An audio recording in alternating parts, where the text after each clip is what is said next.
Hello everybody, welcome back. Today as well we have got you another video. In this video I'll show you how you can send Sol from OKX to Phantom wallet.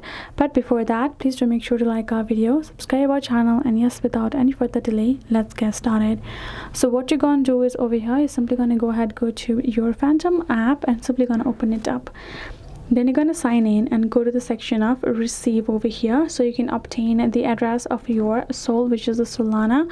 Go ahead, tap on this option. Likewise, you can directly get this scanned by OKX itself, otherwise you can tap on this option of copy, which is the address, and you're going to go back over here and go back and now open up the OKX wallet. Now from over here, go to the asset section, and from over here you will be able to tap on this option of a withdraw once you have the fund.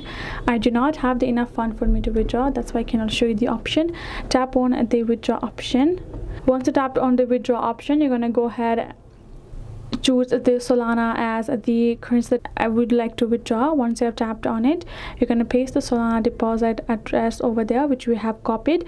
Enter the amount of Solana you would like to transfer and simply review the details and confirm it, and your Solana will be transferred. So that's basically how you do it. So I hope this video helped. Thank you so much for watching. I'll see you guys in our next video.